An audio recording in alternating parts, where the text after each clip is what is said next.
स्वागत है साथियों, आप सभी का ऑफिसर्स अकेडमी राजस्थान के यूट्यूब चैनल पे। आज अपने साथ में हैं कैलाश जी शर्मा, जो वर्तमान में रेंजर प्रथम ग्रेड के पद पे कार्यरत हैं और वर्तमान में इनकी धारवाड़ कर्नाटक में वन अकादमी में इनकी प्रशिक्षण चल रहा है। तो अपन इनसे जानेंगे जो भी एग्जाम की तैयारी होती है उसको कैसे करें और एक अच्छी इफेक्टिव तैयारी और कम समय में तैयारी कैसे करें। इन सब बातों पे आज अपने कैलाश जी से बात करेंगे। कैलाश जी, स्वागत है आपका हमारे चैनल पे।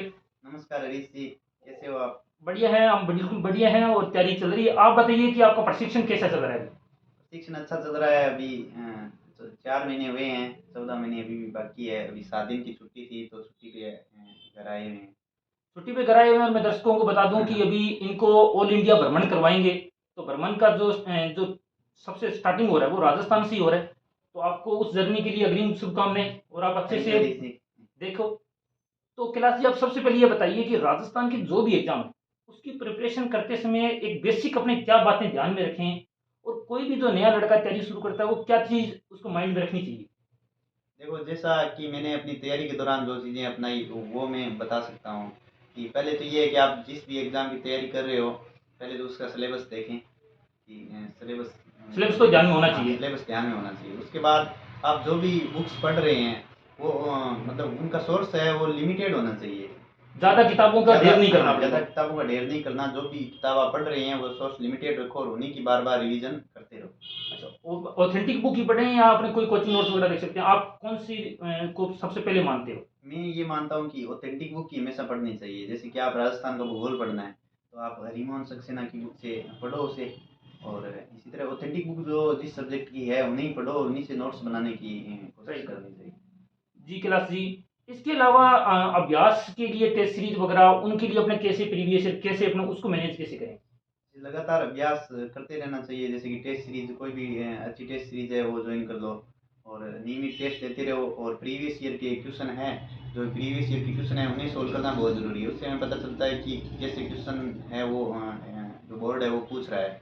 अच्छा, कोई भी बोर्ड कैसे फ्रेम कर रहा है, कहीं ना कहीं अपने आइडिया वो प्रीवियस ईयर से ही लगता है। हाँ, प्रीवियस ईयर क्वेश्चन है मेरे हिसाब से बहुत ज़्यादा इंपॉर्टेंट है। मैं भी जनरली आपके जो भी वीडियो आता है मैं ये कहता रहता हूँ कि आप टेस्ट सीरीज से पहले एक बार प्रीवियस ईयर को देखें और फिर ही कोई डिसीजन लें। हाँ जी। तो कैलाश जी, इसके अलावा मैं आपको दर्शकों आपको बता दूं कि कैलाश जी की वर्तमान में एज है 22 साल। और जब ये एज रेंजर लगे थे तब उनकी एज जस्ट अपने जितनी चाहिए थी उससे थोड़ी ही ज़्यादा थी। तो इतनी कम उम्र में आज के इस कंपटीशन में जहाँ पे देखते हैं कि तैयारी करते करते सरकार तो 42 साल 45 साल तक एज दे रही है, आपने उसे आधी उम्र में ही तैयारी करके और सिलेक्ट हो गए, वो भी एक गेजेटेड अधिकारी के तौर पे। जिन दर्शकों को पता नहीं है मैं बता दूं कि रेंजर प्रथम ग्रेड एक गेजेटेड ऑफिसर होता है और क्षेत्रीय जिसे वन अधिकारी कहते हैं। तो एक गेजेटेड पोस्ट, इतनी अच्छी पोस्ट पे आप सिलेक्ट हो गए, तो आपको क्या लगता है कि कोई भी स्टूडेंट को तैयारी कब शुरू कर देनी चाहिए।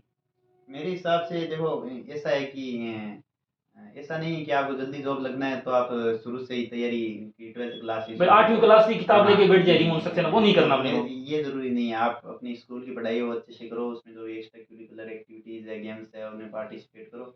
और जब आप ग्रेजुएशन हो तो ग्रेजुएशन में भी अपने सब्जेक्ट जो भी है उन पे फोकस करते रहें। लेकिन जब आप फाइनल ईयर में पहुँचे तब आप डिसाइड कर लें कि मुझे अब क्या करना है, किस जॉब की, किस कॉम्पिटिशन एग्ज़ाम की तैयारी करनी है या कुछ भी आगे करना है।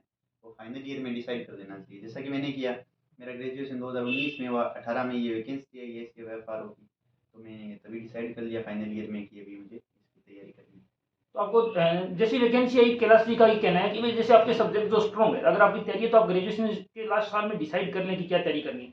पर अगर आप 10वीं क्लास में अगर तैयारी करने लग जाते हैं तो मेरे को ऐसा लगता है कि लास्ट में जाते जाते एनर्जी खत्म हो जाती है। क्या हाँ कैलाश जी हाँ, ऐसा जो मानते हो आप। हाँ हाँ, जो अपना जुनून होता है वो कम हो जाता है, उसके प्रति जो अपना इंटरेस्ट होता है वो खत्म हो जाता है। कंपटीशन एग्जाम प्रति वो एक नेगेटिविटी है वो डेवलप हो जाती है। बस लंबी तैयारी से ये हाँ, नुकसान होता है। लंबी काफी तैयारी लंबी से तैयारी जब 5-7 साल की हो जाती है तो ये होता है कि धीरे धीरे उसमें इंटरेस्ट कम हो जाना स्टार्ट इंटरेस्ट हो कम जाता हो जाता है। है।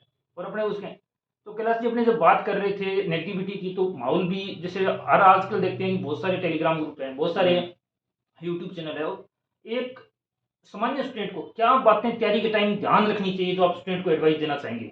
मेरा तो यही मानना है कि आजकल इतना सोशल मीडिया और ये सब चल रहा है कि डिस्ट्रैक्शन बहुत ज़्यादा होता है। कुछ नेगेटिव जैसे पेपर आउट वगैरह इस टाइप की न्यूज़ भी चलती रहती है। तो इन सब की तरफ जो भी चल रहा है उसमें अपन तो कुछ कर नहीं सकते। इन सब की तरफ ध्यान नहीं देकर अपने एग्ज़ाम पे फोकस करना चाहिए।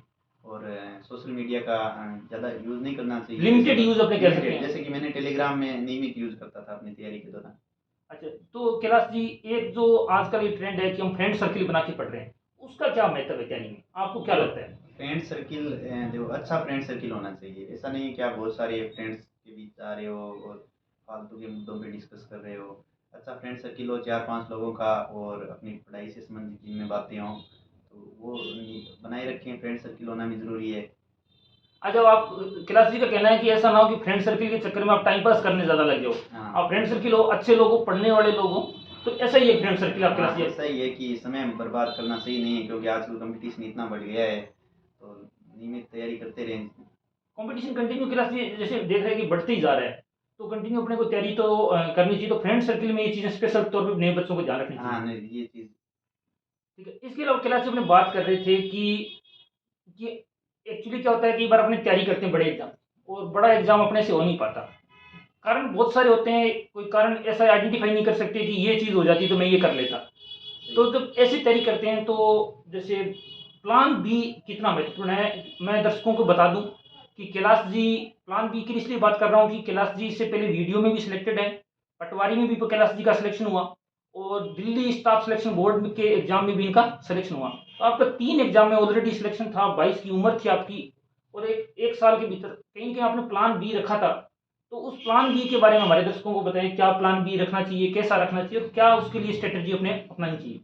देखो, मेरा ये मानना है, आप जिस भी एग्ज़ाम की तैयारी कर रहे हो, उसका लगातार तैयारी करते रहें, लेकिन इसके साथ कोई दूसरी वैकेंसी आती है, उसका सिलेबस देखें। इसके अगर आपके एग्ज़ाम के साथ उसका मैच हो रहा है, तो उसका फ़ॉर्म ज़रूर भरें, उसके एग्ज़ाम देते रहें, क्योंकि प्लान बी होना भी ज़रूरी है। अगर आपका किसी कारणवश जिस एग्ज़ाम की आप तैयारी कर रहे हो उसमें नहीं होता है, तो आपके पास दूसरा ऑप्शन तो रहना चाहिए। जैसा कि मैंने साथ में पटवारी का भी दिया, तो उसमें भी हुआ। मैंने दिल्ली स्टाफ सिलेक्शन बोर्ड का एग्ज़ाम भी दिया, तो उसमें भी हुआ। तो प्लान बी का एक अपना एक अलग मेथड। हाँ, तो कैलाश जी, अभी आप कितने, लगभग आपने बताया कि 14 महीने बाद आप राजस्थान में आओगे और फिर एक रेंजर के रूप में आओगे। जी तो सर। हमारे दर्शक आपसे पूछना चाहते हैं कि आप उनको भ्रमण करवाओगे, सफारी वगैरह करवाओगे, तो दर्शक आपसे जानना चाहते हैं कि आप उनको किस नाम से, कहाँ पे और किस पोस्ट पे आपको लगभग बताओ कि कैसे आपको वहाँ पे पोस्टिंग मिलेगी, और आपका कार्य क्षेत्र वो कैसे होता है, क्या कैसे काम का काम रहता है बेसिक 14 महीने बाद जब आपकी ट्रेनिंग यहाँ देखो, पे समाप्त अभी होगी। जैसे ही हम प्रशिक्षण प्राप्त करके आएँगे, तो हमें फ़ील्ड पोस्टिंग में भेजा जाएगा। जैसे कि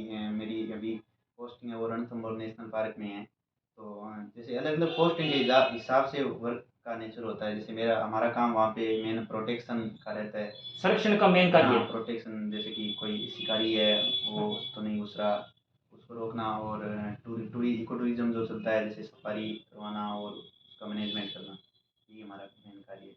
तो उम्मीद करते हैं कैलाश जी अच्छे से ट्रेनिंग पूरी करके और धारवाड़ से लौटें, फिर अपने यहीं राजस्थान में रहेंगे। तो सभी दर्शकों को भी, हमें भी कैलाश जी नियमित मिलते रहेंगे, और आगे भी कैलाश जी अपने इंटरव्यू देते रहेंगे। ज़रूर, धन्यवाद कैलाश जी। आपका स्वागत है, बस आप कभी भी आ जाना। ठीक है, धन्यवाद कैलाश जी। ठीक है, थैंक यू सर।